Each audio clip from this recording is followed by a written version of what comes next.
Aloha, this is Puna Forager, garden report, and this is my first report, guys. I've been slaving away here,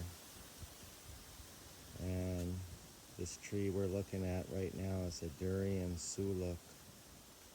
It's a graveolens crossed with Zybothynus durian. It's been grafted, and this is 7 years old, like really soon. And so what's exciting and what I'm sharing today is that I have my first flower buds coming out. There's a few more up in the tree, actually, like on some branches.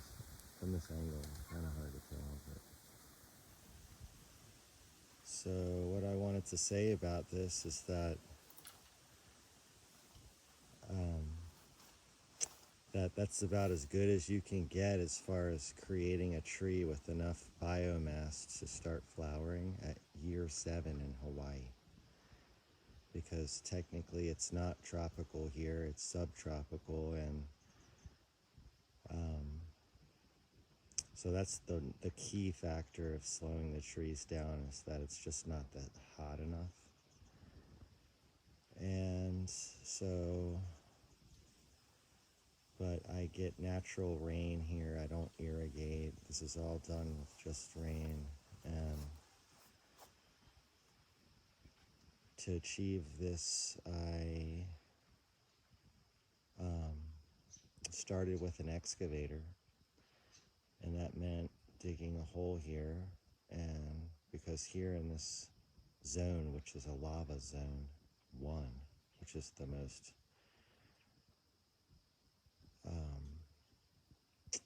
vulnerable, I would say, area to, a lava eruption.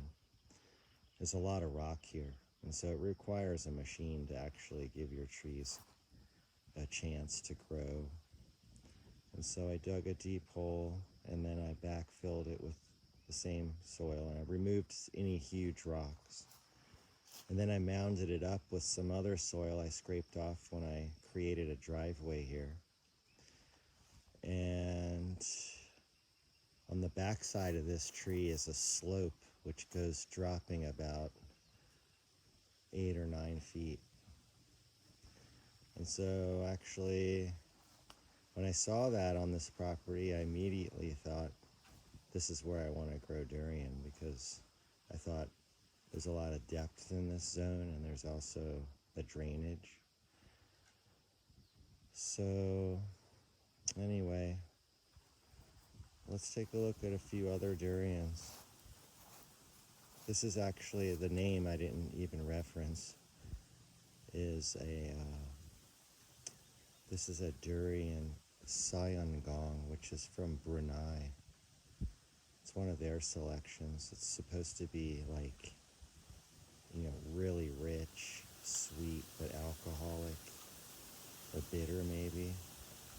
I've read they really enjoy the bitter, alcoholic kind of durian.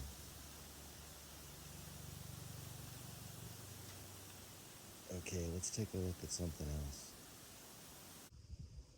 This is really experimental for my place. At this elevation is a mango, and it's an indica hybrid with rubra petali and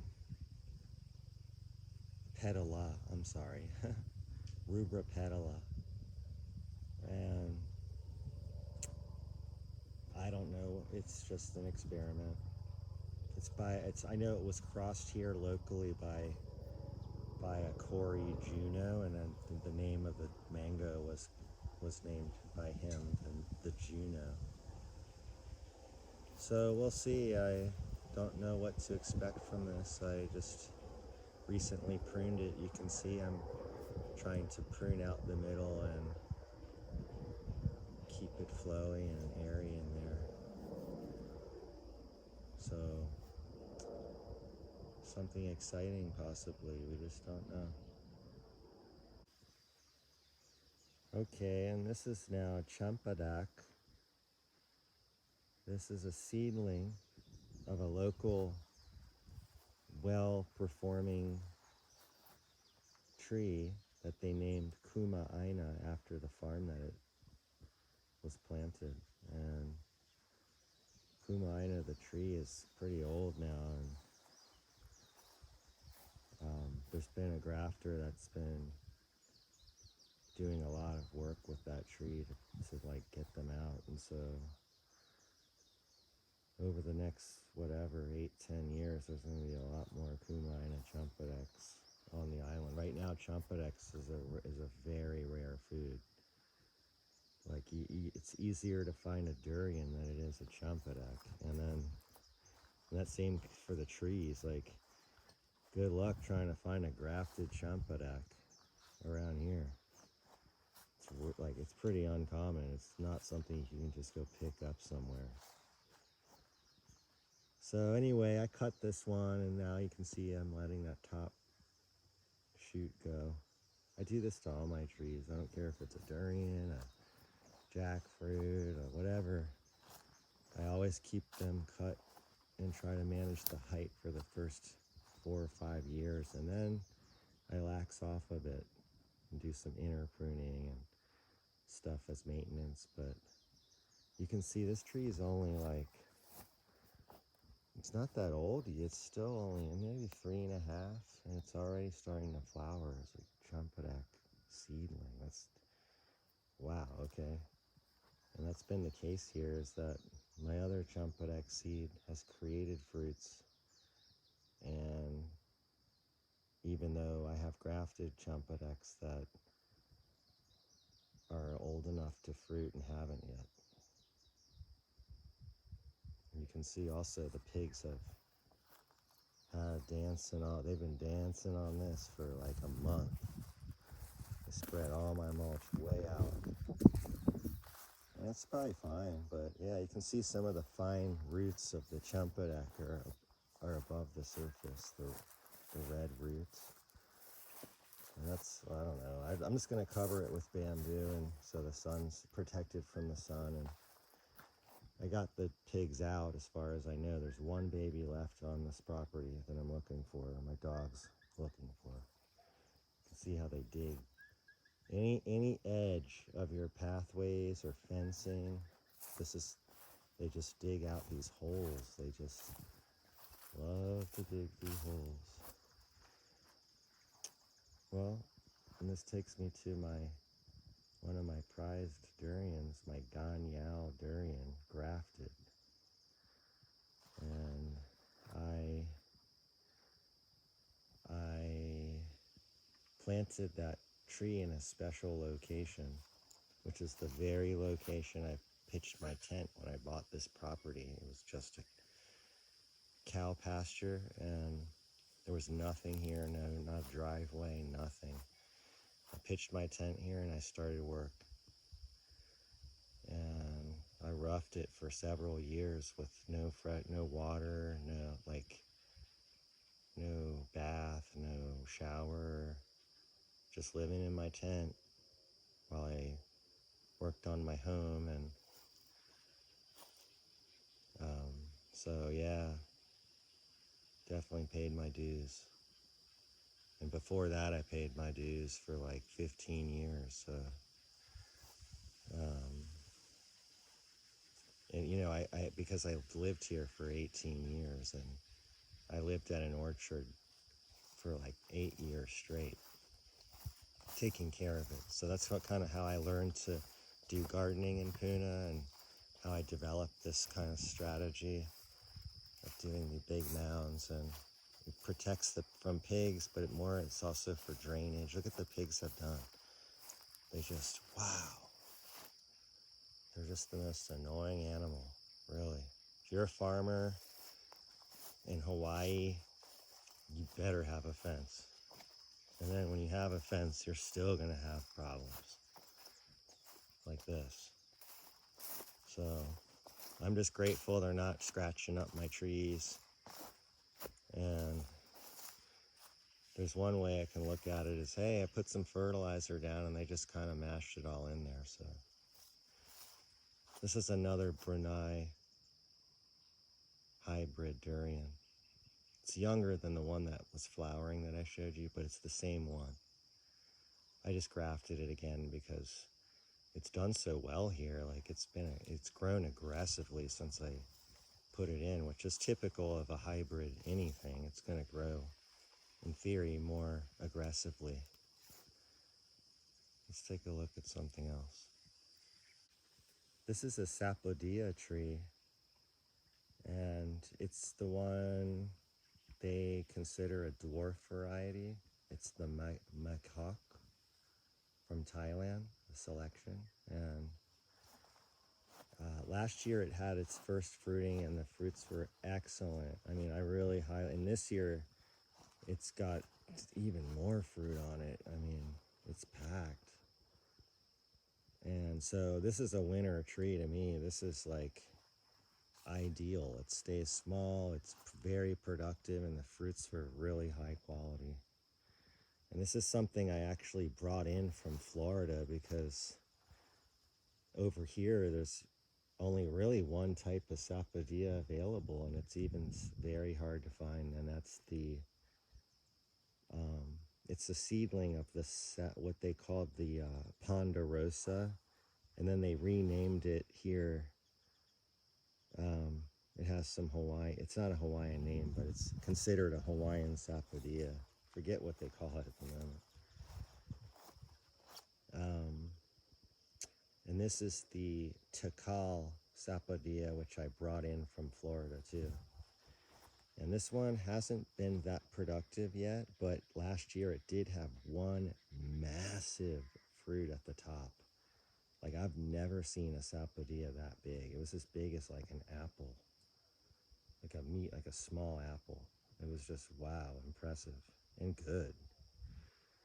And so I've been like, of course, like, I mean, look what I did. I mulched it up, and I'm like hoping it's more productive soon. But yeah, that's Takal. I'd say, I don't know if I have an opinion other than, if the fruits are like what I had, the one that it's produced, wow. But I can't really say right now, so I'm not going to really recommend it for Hawaii quite yet, but I think it has potential.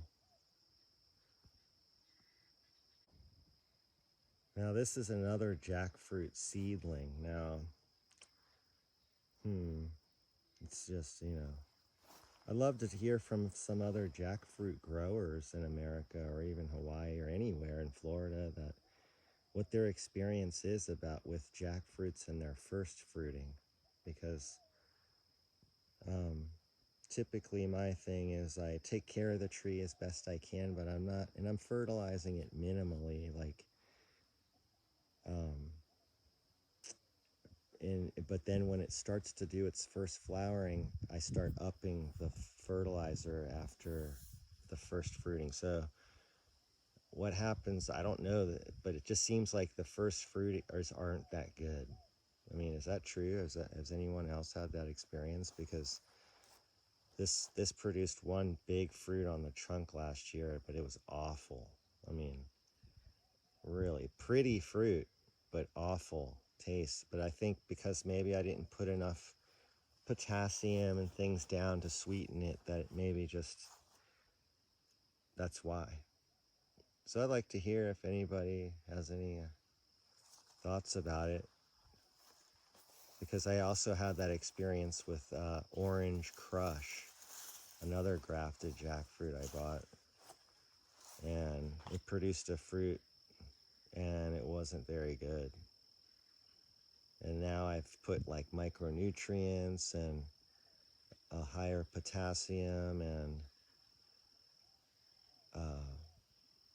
something else too, calcium. So we'll see. This is a mangosteen. It's probably like 6 years old. No, I'm sorry. It's probably like 7 years old, maybe.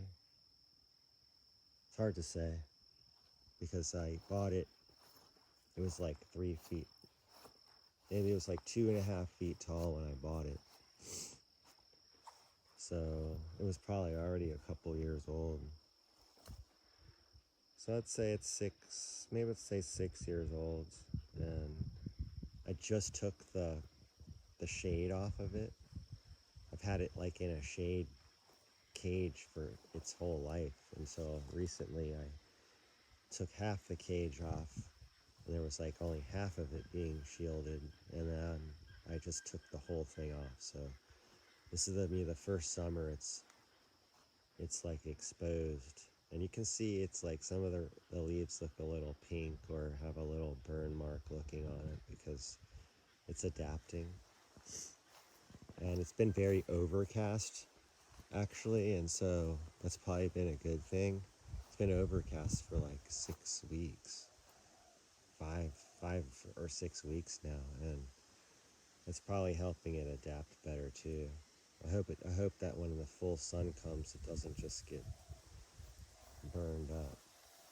So honestly, building the cages and stuff is become a nightmare because I have too many species here that require all these cages, and just keeping up with the sizes of the cages and swapping them out and taking them off so I can weed and just whatever it is. It's just, I'm kind of over the cages right now. I just feel like I'm over it. I need a break from dealing with all these cages. And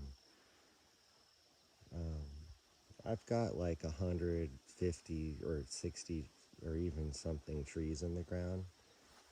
And that's cool. It's taken me 7 years to do that in this condition. You know, I don't have this rockless soil and stuff that some people with a lot of money have, and this is a lava zone 1, my friends.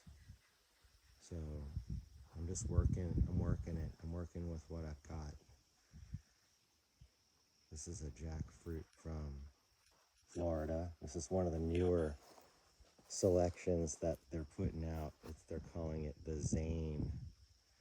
And I know what Zane is, like this young 20-year-old guy, and he's cool, and he has like a variegated plant nursery, and his dad has been in the nursery business, a grower, for probably his lifetime, and so you know, like father, like son. It's his hobby now, and he's making money. And this is one of the trees from his collection. It's an orange jackfruit. I mean, that's what he said, and he said they're all like the size of a basketball, and they all have modest or moderate latex, but that they're orange. And you know, here in Hawaii, that's like uncommon. We haven't seen orange jackfruits yet. Not like a true orange. We've seen these yellow orange and stuff, but we haven't seen a true orange jackfruit here, and I've been kind of looking for one. So this Zane is something I'm excited to grow, which is what's fun about my hobby, is, you know, being excited about it. It's not like I just don't care. I actually really do care. And so, yeah, I just have, you know, these fantasies of selling Zane jackfruits to people and making them happy with my son. Yeah, this is what I mean when I'm saying, you know, caging all the trees. And you know, I want a lot of mangosteens, and I don't know that they're super productive in Hawaii. And so I'm at like 11, and I'm trying to get 12 or even 15 of these in the ground over time. But I'm at like 11 in the ground,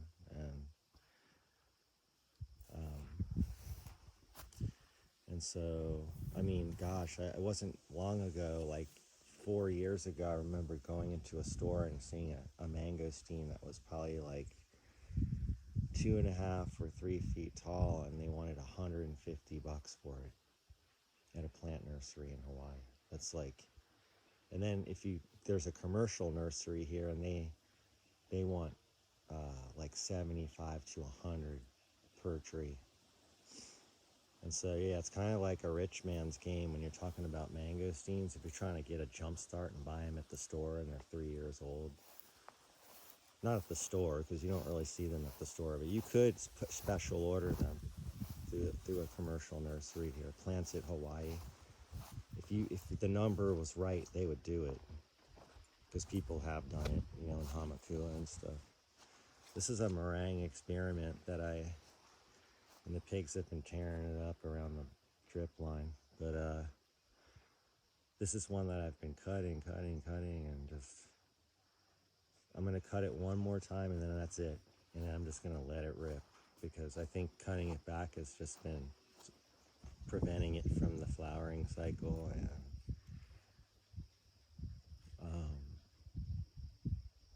I'm kind of ready to start eating meringues at this point.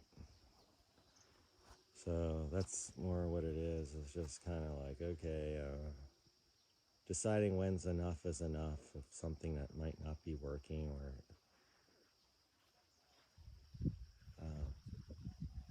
I recently had to take a third one over here out because I just had pruned it so much that it just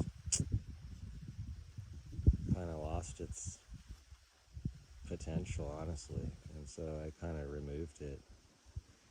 I'm looking to replace with something else. I don't know that I'll try another meringue because they just get so big and suck up all the light in the orchard. Once they get to a certain size, it's like everything around it starts suffering. So we'll see about meringues. These are common trees, you know, these are Paulista herbaticavas. That's a very common tree in Hawaii. You can get those anywhere. And all the citrus, you know, it's like, I don't know if you've ever heard of a tangelo, but tangelo is a fruit that was citrus fruit that was kind of, I believe, designed on this island, and it's just like a juice bomb it's just incredible, and a couple fruits makes a whole glass of juice easily, and so I just feel like that's good living when you've got like orange juice every day, and it's good for my son, and just these are all young dwarf tangelo trees. And this is, you know, the site of my last meringue I just cut out. And this is a new champadak that I'm going with. This is from seed. And I'll tell you, seedling champadeks are a challenge here. They don't grow that well. And I could plant 100 champadek seedlings and maybe one might look good. This one's looking a lot better than, it looked amazing when I got it. Looked amazing the first month after I got it. Then something happened. Then the pigs came and they tore up all around it. And then I sprayed it with like a neem oil with dish soap to get any ants off of it. And then since then it's greened up and looks way better. So champadeks are highly challenging in Puna, Hawaii, and at least from seed. And so plant a lot of them, that's all I can say. Hundreds in pots to get a few good, healthy ones. Here's another durian that's been getting blasted by pigs. And this is a D145, which is something similar to, but not the same as, a Musang King durian. But it does have that same bright yellow, and it's still very sweet. And it is like a favorite, I believe, of Lindsay Kasich. So yeah, this is really exciting to me. It's in a good spot. It's been growing very well. Very, very well for Puna. This is a jackfruit that was, It's another Florida jackfruit, but I got it locally from Oscar Gia. It's a graft from his Excalibur red jackfruit tree. So high hopes for the Excalibur red. I know it's not red, and I don't know why these Florida growers are naming their trees red. It's just, I know it's all marketing and stuff, but the names, but it's very deceptive too. It's when I hear Borneo red jackfruit, I think it's going to be orange or reddish, but it's not. So I don't know if that's news to people here. That's news because I found out firsthand that Borneo red is not a red or orange jackfruit. And this I know because Oscar recently posted about his recent first fruit from this tree, and it was not orange inside. So if someone from Florida could explain to me the origin of Borneo red and Excalibur red, I know a little bit about them, but I don't know the full story. And where these genetics were obtained from, were they obtained from orange flesh jackfruits and then they dropped the orange in their next. That's what I'm guessing, but I just don't know. Now this is a Borneo red jackfruit, and it does have fruits on it right now. It's been producing fruits for a couple years now, and the first few fruits were under or had no pollination, and last year the last few fruits were full of fruit. But now I'm usually hand pollinating these right now. There's some other new ones. I'm hand pollinating these every day, or going around looking for pollen every day, and trying to ensure that I get, some pollinated fruits, because the biomass of the trees are pretty small and they don't produce enough male flowers at a time right now to create a situation of mass pollination. So right now I'm helping the trees, and I'm having other friends here that have this tree, and actually not that many people have these trees, but I do know some that have, and they're getting under-pollinated fruits or no fruit inside at all right now. So I just think with the jackfruits, the tree has to reach a point of size that, every limb has 3 or 4 male flowers on it with pollen, so that when there is a female available that's open and ready, that there's pollen available. But right now it just seems like there aren't enough male flowers yet. But I definitely see an increase every year in the amount of male flowers. So I know it's heading the right direction, and I know it starts slow and then it's an avalanche. But that's what I've heard from jackfruit growers is, it's slow and then suddenly it's too much. Okay, and one other detail about this tree that I thought was worth sharing is that when I bought the tree, it was whip grafted, which was, wow. Okay, I've never seen a whip grafted jackfruit on this island. And then, so that was impressive. And then as soon as I bought it, I picked it up and thank you. And I walked probably 6 feet, and a gust of wind came ripping through the market and just hit my tree just the perfect way and just snapped the whole graft back. And it was just hanging there, just by the like bark. And I just was like, oh my gosh. And I just tied it up with whatever I had in the moment, tied it up, got home and tied it up real tight again. And I planted it, and look what, it came back from that. It's just amazing. I actually went back the next week and bought a second one because I was worried this one was going to die. But I just can't believe that it came back from like a fracture like that to the graft. Just amazing. Okay, I'm gonna stop after this tree. This is another seedling champadak, and I know which property it came from. I used to live there, but the guy that planted this tree cannot remember anything about the tree. I've had the fruits and everything. They're all super good and amazing, yellow, and just, I thought it was definitely from a grafted tree. I thought for sure it was the John Mood Champadak, but the guy can't confirm that. And he just, it was so long ago that he planted the tree, he just can't remember anything. He doesn't know if it's grafted, where he got it, nothing.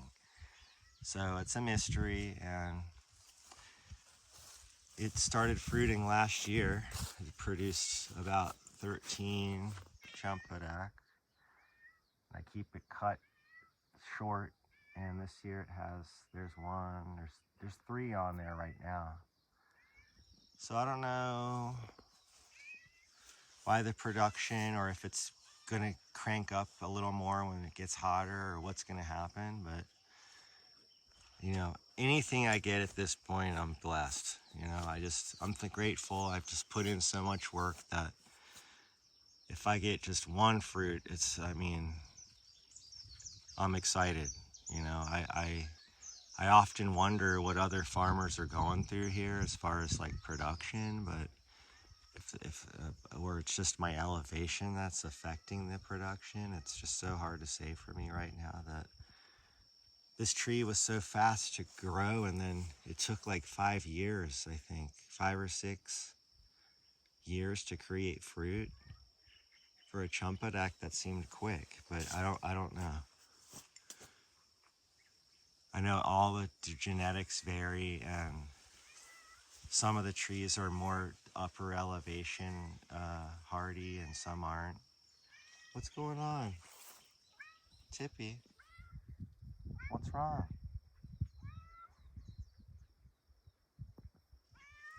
Well, anyway, thanks for listening to my tree stories, and I look forward to sharing more. I have a lot of fun trees here, and some of them are producing, so I'd like to share some of those with the growers of USA. And I'm always looking for friends to talk about fruit trees with. This is some of the Rolanias that are at the tail end here. So Tippy and I are going to sign off now. Much aloha and happy gardening. Much success. Don't give up if you're a Puna grower. You just gotta get creative, and it just takes extra labor here to get things done and keep things looking good. So be well. Many blessings. Bye.